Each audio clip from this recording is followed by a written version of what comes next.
Welcome to the Humanities 1301 mini-lecture on personality of the polis. So let's talk a little bit about the personality of ancient Greece. First things first, look at this map of Greece. You can see that the territory is made up of a number of islands and a few seaside mainland areas. The mainland areas, though, are rugged and mountainous, so while many places are accessible by sea, the terrain of the mainland made other places hard to reach. In many cases, there were no navigable rivers, so in general, the geography of Greece prevents unification. But that's not to say we can't speak generally to Greek character. Overall, Greeks were self-assured and confident. They had lots of pride in Greece, so Greece was better than everywhere else. And then within ancient Greek civilization, there were around 8,000 different polis. A polis is a city-state, so here smaller collections of civilizations or cities make up a greater Greek whole. You've probably heard this word polis before, as it's one of the root words for words that we still use today. For instance, the word metropolis means mother city. But each of these polis had some form of civilization going on. They had urban centers and technological developments, and each was political. That is, they were concerned with matters of the polis. In fact, even though these different areas identified with one another, they were more proud of their individual polis identity. So you can imagine, it's a bit like how Texas is. Sure, we like the United States of America and its values, but Texas more strongly identifies with its unique Texan culture. Nonetheless, in general, Greeks are optimistic about man's ability. They're humanists, and they uphold a concept called arete. This is the idea that one should be the very best that they can be, and this comes out not just in the developments of the individual, but also in the developments of the city-state. In fact, one of the requirements of being one's best is to be involved in politics, that is, as long as you were a citizen. And to be a citizen, you needed to be free, and you needed to be male. Another common trait amongst ancient Greeks is that everyone's okay with slavery. So there's a reliance upon slave labor that gives Greeks time to think and to create and to advance, or to be their very best. And in order to be the best, Greeks were naturally very competitive. You can't determine what's the best unless it's competing against something else or someone else, right? So we've all heard of the famous competition, the Olympics. When the Olympics began, they were a celebration for the gods, but they were also a place for people to show off to all of Greece that they were the very best. Men, and men only, competed in the Olympics. And there weren't really prizes, but a polis could certainly win bragging rights at these games. Polis would compete in the Olympics, and they would compete for resources in the rough terrain. They would compete for military and artistic prowess as well. But as evidenced by the Olympic festivities for the gods, the Greeks were all very religious, and their religion was shared through stories and myths that varied, actually, in each region. There's no central text that anyone might refer to, and this made it so that myths could be combined and added on to. Demigods are added to promote individual polis identity, and the patron deities of cities may have stories outlining their special relationships with those regions. Even though their stories have small differences, religion is a big deal in ancient Greece, and it's one of the things that brings people together. Greece has religious sanctuaries that are neutral and for everyone, and at these they'd host symposiums where Greeks from all of the polis could share art and ideas. Delphi is perhaps the most famous of these religious sanctuaries, and average people were allowed to participate in rituals. In fact, participating in religion was part of a Greek's civic duty. So there are three polis that sort of set the tone for ancient Greece and its diverse interests and advancements. And they are Athens, Corinth, and Sparta. In them, I think we can see some of the values that still linger in Western culture today. After all, Greece was one of Western culture's founding civilizations. So let's start with Athens. Athens' early government was an oligarchy. They're a ruling aristocracy. Oligarchy is rule by the few. And this ruling aristocracy is called tyrants. This is before the word actually has a negative connotation, but later they're also the guys that end up giving it that negative connotation. When things go south with the tyrants, Athens adopts a democracy. In this democracy, a general assembly of, you guessed it, free men gets to vote on the affairs of the polis.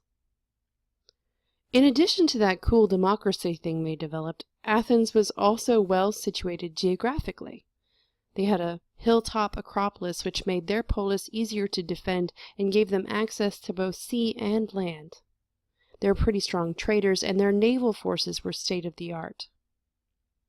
Speaking of defense and military, most Greek cities didn't have standing armies. Instead, they relied on men ages 18 to 60 to serve as needed, and often these guys had day jobs as farmers and merchants. These guys were called hoplites, and they fought to defend the lives that they were building in these cities. Athens' military was this sort of setup. All around, though, Athens is interested in improvement and intellect, as they're constantly striving to show off humanistic ideas and achievements. Athens is where we see the development of great Greek philosophers and dramatists. We see them exploring human motivation and human potential. And it's here that we see artists creating works that express an interest in humanity too. Early Greek Athenian sculptors created figures called chroros. Looking at this one, we can see the influence of ancient Egypt. This figure is stiff, his arms are at his sides. But there are also some really big differences here. For one, this figure is nude, and this reflects the Greek interest in the ideal human form, especially the male form. Men were afforded more rights in ancient Greek culture, and male warriors and athletes were revered for their displays of arete. So these guys were those that were most depicted in chroros statues. They are also chore. These are female figures, but they're usually clothed, and they often serve as votive statues, attending and providing offerings to Greek gods. We can see that as their skills improved, so did the image of the ideal male. This later chroros was created to honor a warrior who died in battle, and he shows off the Athenian interest in human perfection via ideal anatomy and ideal achievement. Likewise, this interest in humanity shows up in Athenian vase painting. Red and black figure painting was popular in Greece, and Athens was especially good at creating those vases that depicted Greek myths and histories. This one is Euphronios' Death of Sarbadon, and it attempts a more naturalistic depiction of the human form, but it also evokes human emotion. Here, Zeus's son Sarbadon is depicted having just been killed in the Trojan War, and even though he's a hero and a demigod, he fights and suffers for humanity.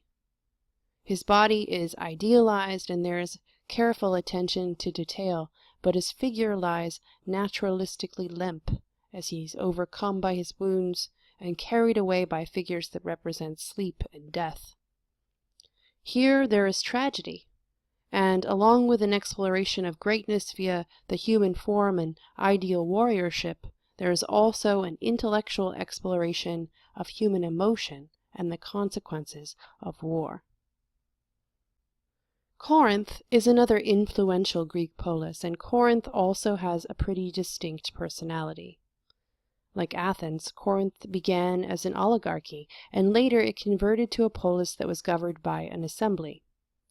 In Corinth, the democracy was less direct, and a council of 80 set the agenda for the assembly, but people still got to have some say in what was discussed.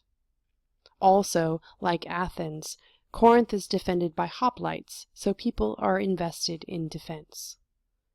But Corinth's interest was not a military interest, nor was it an interest in intellectual development. Instead, Corinth was into money. See, Corinth was a trading powerhouse. In fact, Athens and Corinth competed for trading superiority. And Corinth was a competitor because the polis controlled not one, but 2 seaports. This easy access to the sea was actually pretty lucrative for Corinth, and their arts show off the influences of the cultures with whom they traded, as well as their interest in luxury. See, Corinth was pretty wealthy, and their perfumes, pottery, and jewelry were sought after not just in Greece, but in Asia and Africa and other parts of Europe as well. Their money bought them power and influence, and sometimes they were even a little messy, trying to start fights between other polis. I like to think of Corinth as sort of the Kardashian family of ancient Greece. But we can see these Corinthian interests in their orientalized pottery. This picture was created in the age of colonization, a period when Greece was prosperous but running out of land, so it needed to branch out, and Corinth was well situated to explore styles and share their own styles in this era. This piece would likely have delivered olive oil to some distant land, and it might have returned with grain or been sold to some place in Mesopotamia or Egypt or Asian territories. You may have noticed that Orientalized pottery depicts less humanity and instead incorporates floral designs and Eastern motifs. Check out the hybrid animals that are reminiscent of Mesopotamian regions to the east, or lion heads that look like Chinese food dogs. These pottery would also incorporate more colors, and they became some of the most desired and sought Greek exports, keeping Corinth well situated in the lap of luxury. But there is one polis whose interests were completely different, and that polis is Sparta. Sparta was located on the Laconian Peninsula, and their claim to fame is neither their intellectual nor their artistic prowess. Sparta was ruled by 2 kings, and they had a council of 28 elders made up of males over 60. They did have a general assembly, but there they only voted on laws proposed by these elders. Debate was not allowed in the Spartan assembly. Instead, in Sparta, you contributed to your polis by contributing to the defense of the polis, and Spartans were trained in warfare. Men, women, and children trained to serve. So here there's a greater equality of the sexes, but that equality had a purpose. Women exercised freely outdoors, and they were meant to be fit and strong. Spartans believed that strong women produced strong offspring, and any offspring that were deformed or weak were left out to die. Those children that survived belonged to the state, and boys left a child's life at the age of 7 to begin their military training. By age 12, boys were taught to kill, and they would have already had to endure starvation. Both of these skills might be handy in battle. So unlike other polis that were defended by hoplites, Spartans were career warriors, and they kept slaves or helots to maintain the daily affairs while they spent their time training. Rather than seeing Spartan interests reflected in the arts, we see them in the lack of arts in Sparta. They didn't even write down their laws or their history. Their traditions were preserved orally.